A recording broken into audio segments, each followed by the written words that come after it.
there's another question that came while you're answering, so I want to put them together. That's why I want to ask this. And it is, did the Prophet ﷺ celebrated his birthday during his lifetime? Then why should we do it now? Did the Sahabas celebrated the birthday of the Prophet ﷺ? Why should we do Milad-un-Nabi? So I just want to add that. Very important question. Inshallah, this will remove many misunderstandings. First of all, the question of celebration, which Shaykh Faisal asked me in his first question, that what about the Ta'zeem standing and celebration of Mawlid? Some people think that celebration itself has nothing to do with Deen of Islam. They are so narrow-minded that they say every kind of celebration is not in Islam. They make Islam a very dry kind of religion.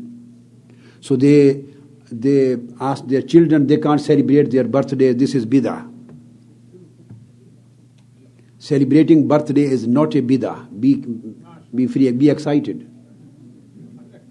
I always celebrate birthday of my kids, my children, my grandchildren. Not my birthday. Of my kids, I celebrate. This is not absolute, it is not a bid'ah. People are confused on the concept of bid'ah. Maybe not this time, time is short. Next time, if you remind me, in next lecture, we will, in question answer session, just if you put a question on bid'ah, I will try to explain what bid'ah is and what is the misconception on this aspect. In next time we will take.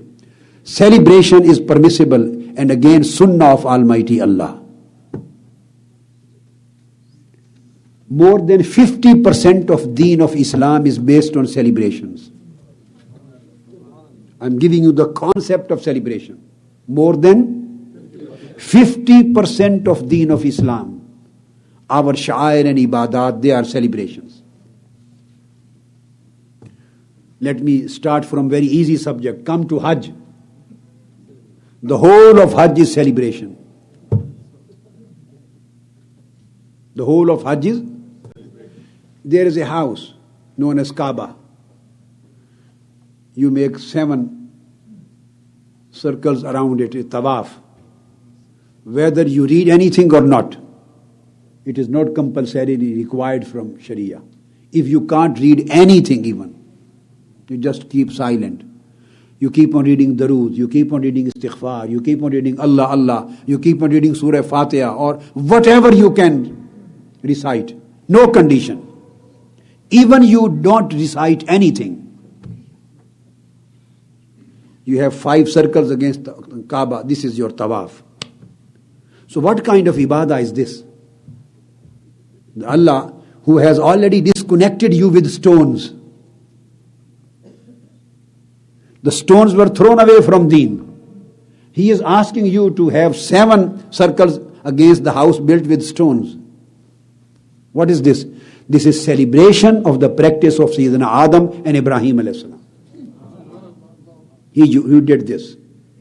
You take your dress off. What is this kind of worship? Why necessarily? Why Allah requires you to change your dress and become naked head and put 2 chadars on your body? Why? What is the requirement of Allah? Is it any requirement of Allah? Is this His necessity? Or is this a condition for the worship? You don't worship, you do 5 times a prayer. Why there you are supposed to remove the normal casual dress and come in this dress? This is celebration of the dress of Sayyidina Ibrahim. You go on the 9th of Arafah in Arafat. That is your Hajj. You are not necessarily required to perform any prayer. If there is no khutbah, if there is no nafl, no prayer, for example, extra other than the 5 times prayer, you have to be present there on 9th of Arafah, in that place. Just your presence on that specific place is Hajj. Why there and not in Brampton?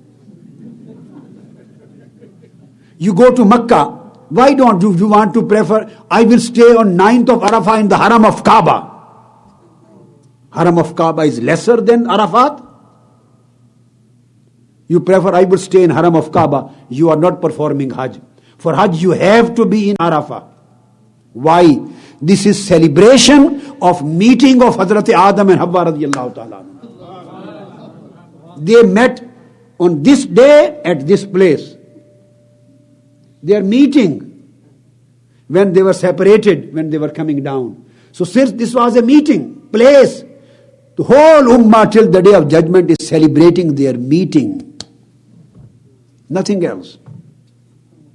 Then you come in Mina, you take pebbles, and for 3 days you hit the shaitan stone. Is there shaitan present today? Is shaitan coming there to see, don't do this, run away from here, as he did for Sayyidina Ismail alayhi salam?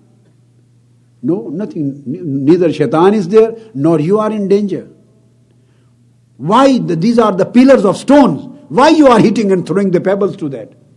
This is just a celebration of the act of Sayyidina Ismail. Then you do sacrifice. What is sacrifice on that day? You want to know, I will do one day earlier.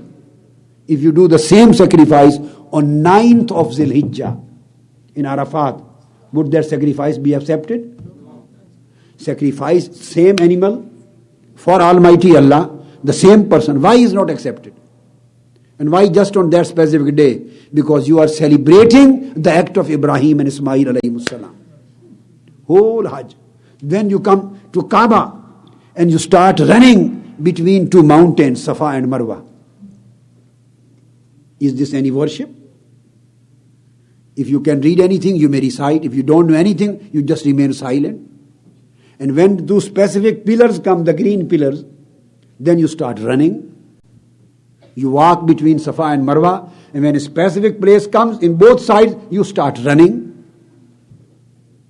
This jogging and running, this is you are doing jogging. Is this a worship? Jogging is a worship. In Allah's house, jogging and running. Apparently it's against adab. But this is ibadah. Why? You are celebrating the act of Sayyidah Hajara.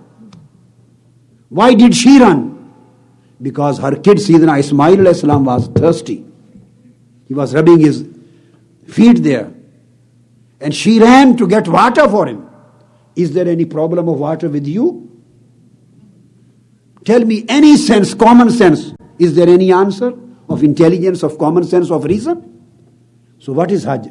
Just combination of lot many celebrations. This is Islam's stance. Leaving everything away, come to 5 times pray. Have you ever thought what is the Salawatul Khamsa? All 5 times prayers are celebrations.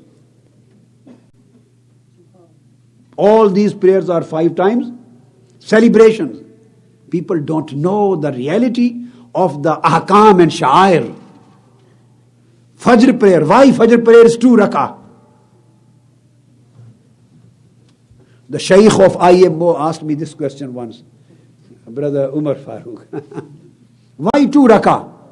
And Zuhr and Asr 4 rak'ah. And Maghrib 3 cycles. And Isha again 4. Why is there any symmetry or reasoning? Yes. The Fajr 2 rak'ah of the Farz. This is a celebration of the 2 rak'ah of Sayyidina Adam alayhi salam. When his tawbah was accepted, he stood up and prayed 2 cycles of prayer for Allah. For gratitude, for thankfulness. So Almighty Allah said, your 2 rak'ah for my thankfulness. I will ask the last ummah of my beloved Prophet, they will celebrate your prayer till the day of judgment. So we are celebrating this day, Sayyidina Adam alayhi salam's 2 rak'ah. Then 4 rak'ah of Zuhr. When Nuh alayhi salam was saved from the tufan, from that big event and flood, and he came at the mountain of Judi, it stopped. He prayed 4 rak'ah for thankfulness, gratitude. Almighty Allah asked us, celebrate my Nuh's prayer of 4 cycles. Then Sayyidina Ibrahim and Ismail, he prayed 4 rak'ah when the sacrificial animal was provided to them. So it is being celebrated by the Ummah of Holy Prophet, the 4 rak'ah of Asr. This was Asr time, when Sayyidina Ibrahim and Ismail slaughtered the animal. Then Maghrib 3 rak'ah of Fard. Where this 3 rak'ah came, neither 2 nor 4.